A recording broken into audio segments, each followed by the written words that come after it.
আপনারা যদি চুপ না থাকেন আমি কথা বলতে পারবো না। আপনি যা শুরু করেন আপু। ধাক্কায় না প্লিজ।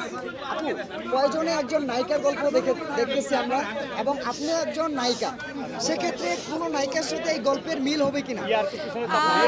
না, কোনো আমি চুপ না করে কথা বলতে পারেন, ওরা ওদের মতো বুঝে নেবে। কোনো নায়িকার সাথে আসলে কোনো ক্যারেক্টারই, অনেক ক্যারেক্টারের সাথে মিল থাকে। মানে আমরা যেই ক্যারেক্টারই করি না কেন, একটা জিনিস খেয়াল করবেন, আমরা পুরো বাস্তবটাকে, ভাইয়া কথা বললে আমি কথা বলতে পারবো না। সাইলেন্স। আচ্ছা ভাইয়া বলতে দে। না না ভাইয়া, বলতে দে। আমি তো শুনতেছি আপনাদের কথা, আমি কিভাবে বলবো? আচ্ছা, সো আমরা যেটা করি, আমরা প্রত্যেকটা গল্প এবং ক্যারেক্টার,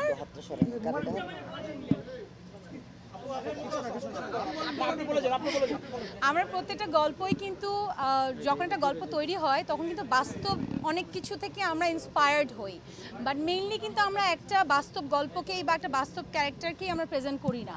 সো অবশ্যই আপনারা যখন দেখবেন, আমি তো একজন নাটকের মেয়ে, ওই জায়গা থেকে যখন একটা নায়িকার ক্যারেক্টার প্রেজেন্ট করেছি আমার অনেক স্টাডি করতে হয়েছে।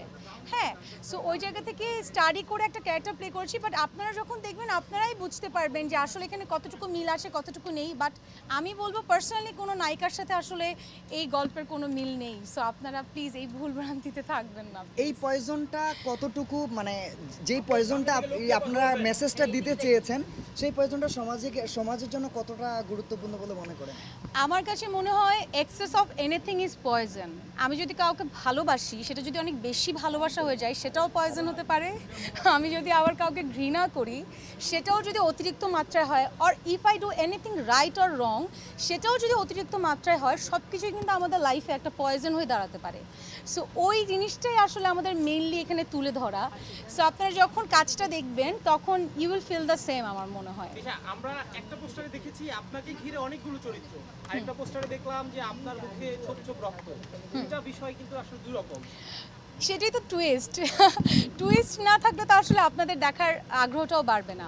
অবশ্যই এটা কি হয়, আমরা যখন নায়িকারা বা একটা আর্টিস্ট শুটিং সেটে থাকে, আশেপাশে কিন্তু পুরো টিম ঘিরে থাকে। সো ওই টিমটাকে ঘিরেই আসলে আমার প্রথম পোস্টারটা, আপনারা যে পোস্টারের কথা বলছেন।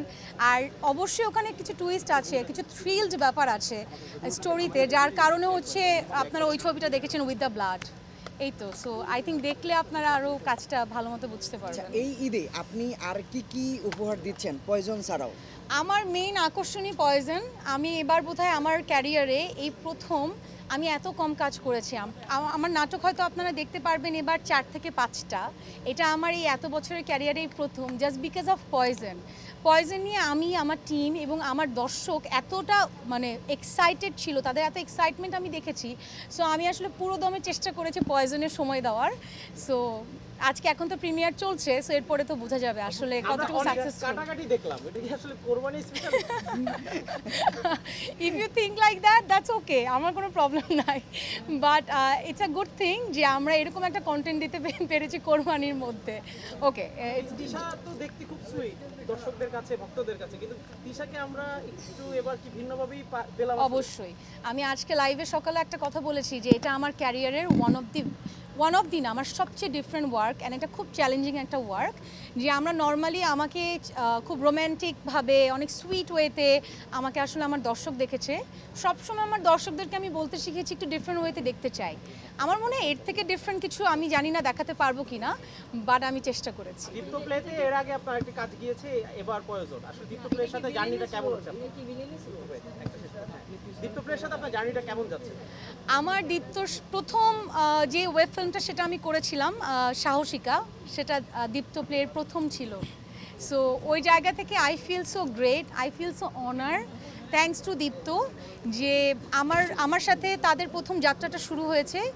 এবং আমার এখনও মনে আছে আমি দীপ্তর সাথে যখন বসি আমি তখন কয়েকটা গল্প নিয়ে কথা বলেছি। তো আমি বলেছিলাম যে সবাইকে বলেছিলাম, আপু ভাইয়া মারিয়াম আপুকে বলেছিলাম যে আমি না এই গল্পটা আগে করতে চাই সঞ্জয় দার, অ্যান্ড তারা আমাকে এত সুন্দর করে সাপোর্ট করেছে যার কারণে আজকে কিন্তু আমি এখানে দাঁড়িয়ে আছি আপনাদের সামনে একটা ভালো কাজ নিয়ে, একটা ডিফারেন্ট চ্যালেঞ্জিং কাজ নিয়ে।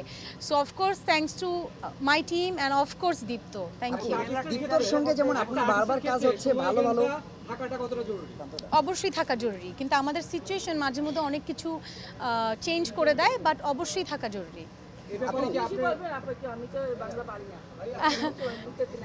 আচ্ছা আচ্ছা আচ্ছা আচ্ছা আপু, দীপ্ততে আপনার যেমন বারবার কন্টিনিউয়াসলি কয়েকটা কাজ আসছে, সঞ্জয় সমদ্দারের সাথেও কিন্তু আপনার মানে কন্টিনিউয়াসলি যে কয়েকটা কাজ হচ্ছে সেগুলো প্রত্যেকটা ডিফারেন্ট ছিল। এর আগে আমরা একটা বিজ্ঞাপনে দেখেছিলাম বেশ কয়েকভাবে মা দিবসের নারী দিবসের কোন একটা ছিল। হ্যাঁ। তো এরকম কিন্তু আপনার বারবার কাজ হচ্ছে, সামনে সঞ্জয় সমদ্দারের সাথে কি আসছে? I think it's a surprise, কারণ দাদার সাথে একটা আর্টিস্ট এবং একজন ডিরেক্টরের অন স্ক্রিন কেমিস্ট্রিটা খুব দরকার, যে আমার ডিরেক্টর আমাকে এটা বোঝাচ্ছে যে এই ক্যারেক্টারে আমি তোমাকে এইভাবে দেখতে চাই। সো এটা বলার সাথে সাথে যখন আমি বুঝে যাই, that is the main thing. মানে দাদা যখন আমাকে বলে তিশা আমি তোমার এই ক্যারেক্টারটা এইভাবে চাই, সেটা সামহাও আমি বুঝে ফেলি। So this is call chemistry. So আমার কাছে মনে হয় দাদার সাথে আমার এত ভালো ভালো কাজ হয়েছে, অ্যান্ড দাদা আমাকে এত সুন্দর করে প্রেজেন্ট করেছে সঞ্জয় দা। সো ওয়াই নট আরও বড় কিছুতে আমরা একসাথে আপনাদের সামনে প্রেজেন্ট। তার মানে কি সিনেমার কোনো ইঙ্গিত আমরা পাচ্ছি কি না? সেটা তো অবশ্যই আমি চাই। সিনেমা তো আসলে আমাদের আর্টিস্টদের বড় মাধ্যম, এবং এই মাধ্যমের উপরে কোনো বড় মাধ্যম নেই কিন্তু একজন আর্টিস্টের। সো আমি অবশ্যই চাই, সবচেয়ে বড় কথা আমি জানি আমার সাংবাদিক যে ভাইরা আছে তারাও অনেক বেশি করে চায় যে আমি সিনেমা করি। অ্যান্ড আপনারা যে এসছেন, আমি আগে আপনাদের উদ্দেশ্যে কথা বলতে চাই একটু, যে থ্যাংক ইউ সো মাচ। আমার ওয়েব ফিল্মের প্রিমিয়ার হচ্ছে আর আপনারা এতগুলা মানুষ এখানে এসছেন, মানে I feel so honour, I am feeling so respect. So ওই জায়গা থেকে thank you so much. And আপনারা যেটা চান, আমার দর্শক যেটা চায় অ্যাবাউট সিনেমা, সেটা ইনশাআল্লাহ ভেরি ভেরি সুন আমি আপনাদের সামনে প্রেজেন্ট করতে পারবো। আপনার যারা কো আর্টিস্ট ছিল প্রয়োজনে তাদের নিয়ে একটু বলেন। দে আর ভেরি সাপোর্টিভ। মানে আমার কাছে মনে হয়েছে তানভীর, সেন্টু, সোহাগ ভাই, আরও যারা যারা সবাই ছিল, তারা এত সুন্দর করে আমরা কাজটা করেছি। মানে এমন হতো যে পুরো টিমের একজনের প্রায়োরিটি মানে একজনের এফোর্ট 100% আর আরেকজনের এফোর্ট 80% তা ছিল না, সবার 110% এফোর্ট ছিল। So that is the main thing আমার এই পয়জনের টিমে। ওকে,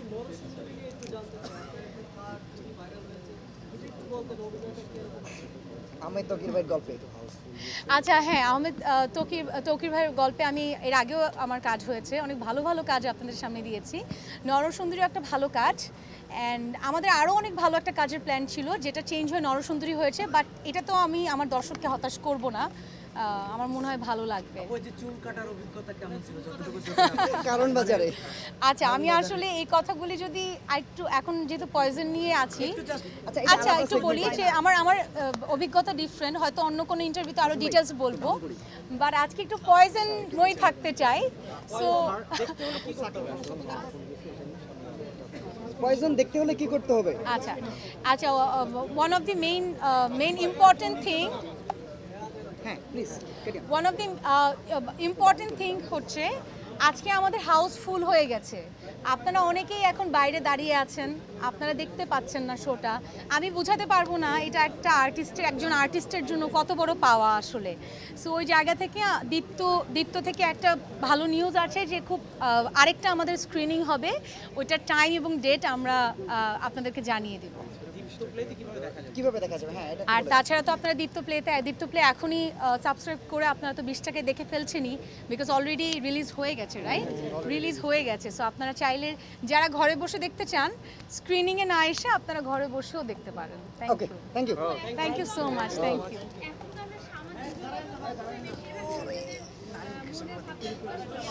খবর হয়ে গেছে।